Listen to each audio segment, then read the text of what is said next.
I had always heard tales, whispered among my friends, about the old Whitmore estate, down at the edge of town.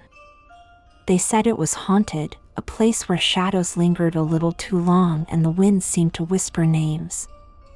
I never believed them until one fateful night, when curiosity got the better of my judgment. It was a cold, foggy evening, the mist curling like fingers through the streets. My friend Jake had dared me to go into the house, just to check it out. Just a quick look, he had said, his eyes gleaming with a mix of fear and excitement. People say you can hear the walls talk if you listen close enough. Armed with nothing but a flashlight and a stubborn streak, I agreed. We approached the gate, which groaned ominously as we pushed it open. The path to the house was overgrown, the branches reaching out like hands trying to grab us. The house itself loomed like a forgotten monument, its windows dark, and its siding chipped away by time. "It looks creepy," Jake whispered, his voice barely a sound in the dense air. "Perfect for a ghost story, right?" I replied, trying to sound braver than I felt. As we stepped inside, the air shifted, becoming colder, denser. Our flashlights flickered as if struggling against the darkness. The interior was a maze of dusty hallways and old furniture covered in white sheets, which in the dim light looked eerily like shrouded figures. We moved deeper into the house, our footsteps echoing too loudly in the silence. "Did you hear that?" Jake suddenly stopped, his voice a sharp whisper. I listened, my heart pounding, and then I heard it too, a soft, dragging sound, like something moving across the floor above us. Curiosity overcame fear, and we followed the sound, finding ourselves at the bottom of a narrow staircase. The wood creaked under our weight as we ascended. At the top, the hallway stretched dark and foreboding. The sound led us to a door slightly ajar. I pushed it open, the hinges squealing in protest. The room beyond was shrouded in darkness. Our lights pierced the gloom, revealing an old nursery. Dusty toys were scattered on the floor, and a rocking chair moved slightly as if someone had just stood up. The atmosphere was thick, the kind of silence that presses against your ears. "This is too much, man," Jake muttered, his flashlight beam trembling. I nodded, feeling a chill crawling up my spine. "Let's just check this last room, then we can go," I suggested, not wanting to admit how uneasy I felt. As we turned to leave, a cold breeze swept through the room, the door slamming shut with a bang that echoed through the house. We jumped, turning back to the door, trying to open it, but it wouldn't budge. "This isn't funny anymore," Jake said, his voice tight with panic. I agreed, feeling the darkness press in on us, almost suffocating. The air grew colder, and I could see my breath as I exhaled. A soft, eerie lullaby began to play, the sound warping as if coming through water. The rocking chair began to move more insistently, back and forth, creaking with each arc. We backed away, our lights fixed on the chair, when suddenly, a small, shadowy figure appeared in the corner of the room. It was a child, or what looked like one, but its eyes were hollow, its features blurred and shifting. "We need to get out of here," I whispered, my voice shaking. Jake nodded, and we turned to the door, throwing our weight against it. It finally swung open, and we rushed out, not looking back as the lullaby grew louder, the melody twisting into a discordant tune. We raced down the stairs, the house groaning around us as if it were alive, angry that we were escaping. We burst out of the front door, the night air feeling like a reprieve as we stumbled into the mist. Looking back, the house seemed silent, watching us through its dark windows. We didn't stop running until we reached the safety of the streetlights. Jake and I never spoke of that night again, the memory hanging between us like a dark, unspoken secret. But sometimes, when the wind is just right, I swear I can hear that lullaby drifting through the air, calling me back to that haunted nursery. And I wonder, what would have happened if we had stayed just a moment longer? Days after our escape from the Whitmore estate, I found myself unable to shake the feeling of being watched. The sensation was subtle, a prickling at the back of my neck, a whisper in the silence of my room. Jake seemed distant, our conversation stilted, as if the shadows of that night lingered between us. One evening, while trying to distract myself with a book, I heard it again, the faint, haunting melody of the lullaby we heard in the nursery. It was impossible, yet the notes floated through my room, clear and chilling. I stood up, my heart pounding, and walked hesitantly towards the window. Outside, the street was quiet, the usual night sounds absent, as if the world was holding its breath. The melody grew louder, a mournful tune that seemed to seep through the cracks of my walls. I couldn't tell where it was coming from, but it felt close, terribly close. This can't be happening, I muttered to myself, feeling a cold draft sweep across the room. I turned around, scanning the shadows, half expecting to see that ghostly child standing there. But there was nothing, just the familiar furnishings of my room, bathed in moonlight. Determined to find the source of the music, I grabbed a flashlight and stepped outside. The air was chilly, the mist from the evening earlier now settled into a thick fog. As I walked down the street, the melody guided me, pulling me towards an unknown destination. The streets were empty, the houses dark, the world around me enveloped in an eerie silence broken only by the haunting song. As I approached the edge of the park, the melody led me to a small, secluded playground. The swings moved gently in the breeze, their chains creaking softly. I approached cautiously, the flashlight beam darting from one corner of the playground to another. Then I saw her, the ghostly figure of a little girl, sitting on one of the swings. Her feet dragged along the ground, her form ethereal and translucent. "Who are you?" I called out, my voice trembling. She looked up, her eyes hollow, her face expressionless. She didn't respond, but the lullaby grew louder, now clearly emanating from her direction. The air around me grew colder, my breath visible in the moonlit air. "What do you want?" I asked, stepping closer. She stood up, the swing moving as if recently vacated. "Follow," she whispered, her voice a chilling echo that seemed to come from everywhere and nowhere.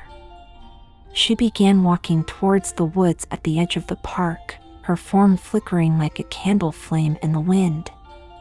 I hesitated, fear rooting me to the spot. But something compelled me, a need to understand, to know what lay beyond the veil of the normal world I so firmly believed in. As I followed her into the woods, the trees seemed to close in around us. Branches reached out like gnarled fingers, the ground beneath my feet soft and yielding. The girl moved with an unnatural grace, her feet barely touching the ground, her presence both there and not. The deeper into the woods we went, the darker it became, the canopy blocking out the moonlight, leaving us in near total darkness. The lullaby was now a distant hum, a backdrop to the new sounds that filled the night, the rustle of leaves, the crack of twigs, the occasional distant howl. My heart raced, every shadow a potential specter, every sound a warning. "Where are we going?" I asked, my voice barely above a whisper. She didn't answer, but suddenly stopped and pointed to a clearing ahead. In the middle stood an old, abandoned cabin, its windows boarded up, its door hanging off its hinges. "Inside," she said, her voice a command that brooked no argument. As we approached the cabin, the door creaked open on its own, revealing the dark interior. I shone my flashlight inside, the beam cutting through the thick dust in the air. The cabin was small, a single room with a fireplace, a few pieces of furniture, and an old rug thrown haphazardly across the floor. The air inside was stale, thick with the smell of mold and decay. My flashlight flickered, the shadows dancing on the walls, creating grotesque shapes that seemed to move of their own accord.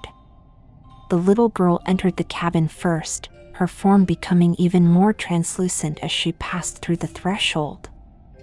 I followed hesitantly, each step creaking ominously under my weight.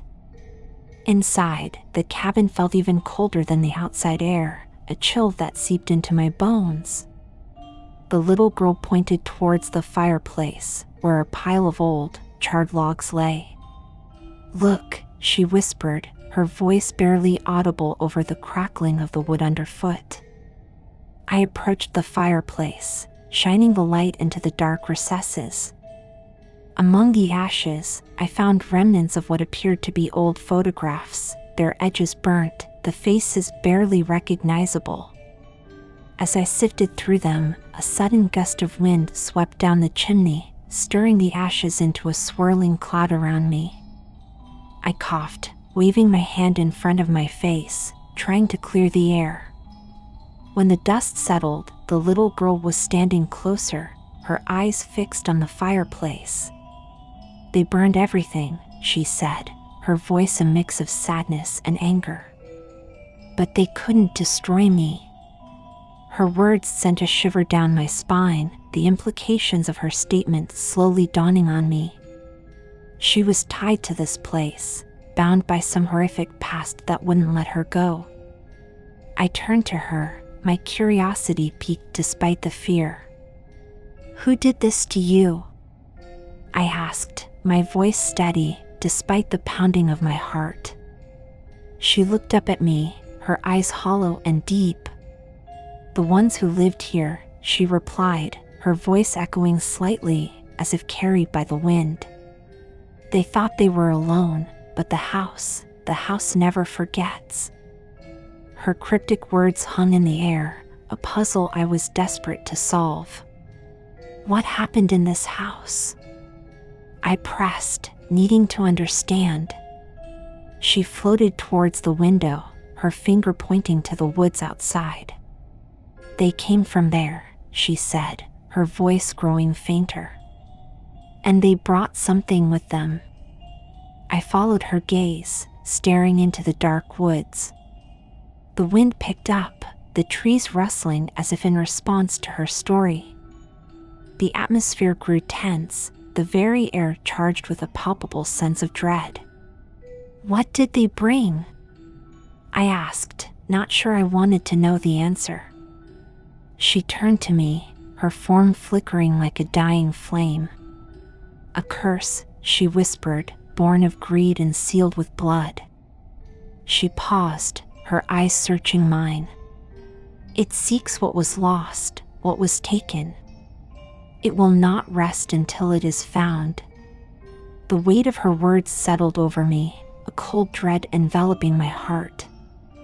I realized then that this wasn't just a ghost story, it was a warning. The curse she spoke of was real, tied to the land, to the very essence of this place.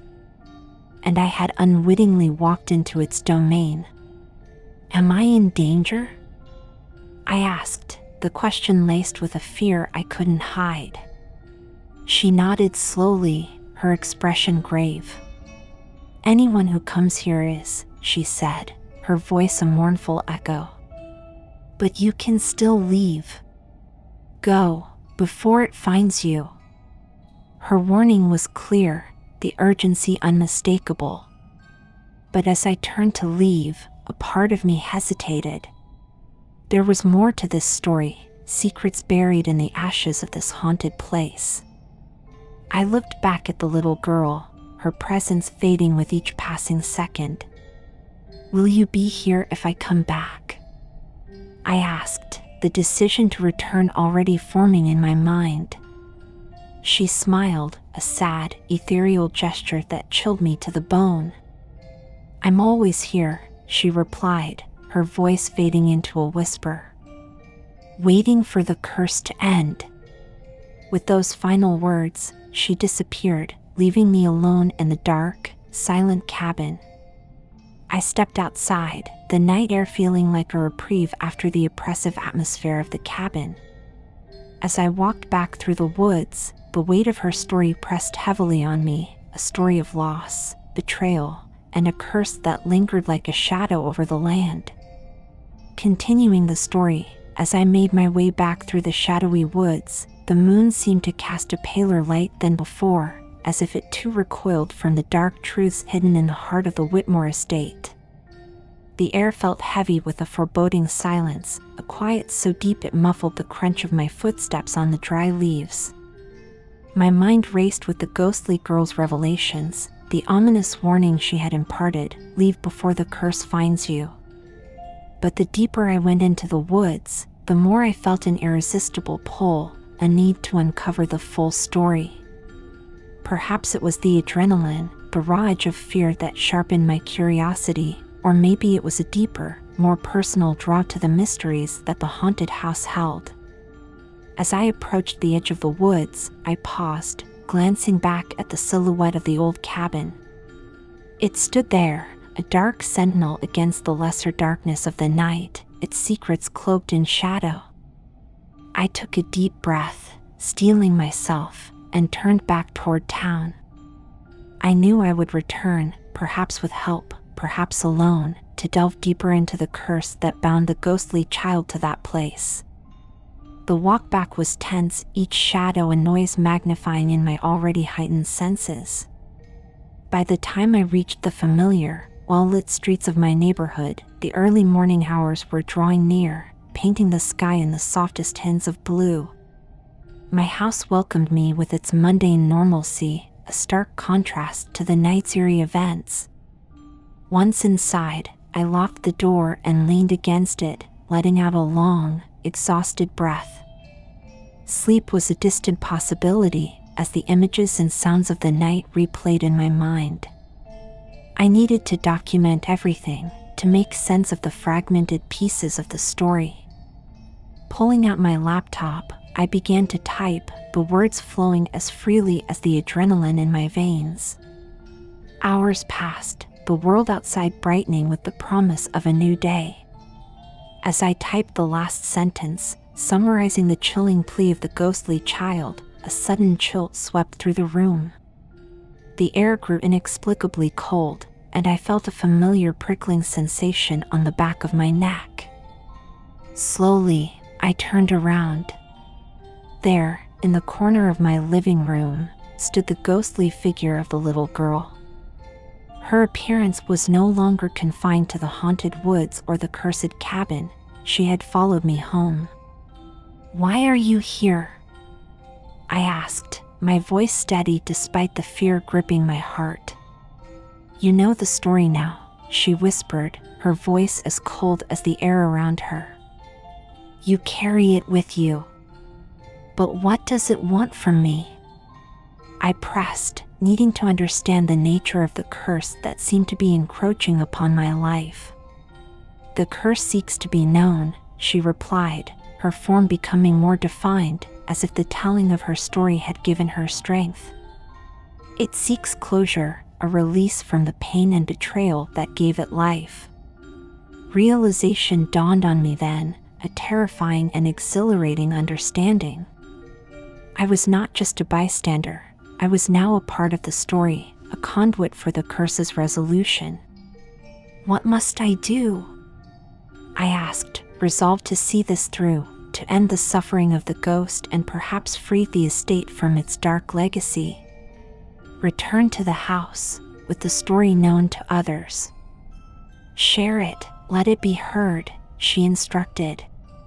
"Only then can the curse be lifted, only then can my spirit rest." The weight of my task lay heavy on my heart, but there was also a resolve, a purpose that I had not felt before. I nodded, understanding the role I had to play. "I will do it," I said, and her spectral form nodded, a gesture of both gratitude and sadness. As she faded away, the room warmed again, the morning light spilling through the windows, chasing away the remnants of darkness. I knew what I had to do. Armed with the story, the truth of the Whitmore curse, I would return to the estate, gather a group of those willing to listen and help, and confront the shadows that lingered there. The path ahead was fraught with uncertainty and danger, but it was a path I was now bound to follow. The story of the haunted house, the ghostly girl, and the curse that bound them would be told. And perhaps, just perhaps, it would bring peace to the restless spirits and the tormented land. The end was just a beginning.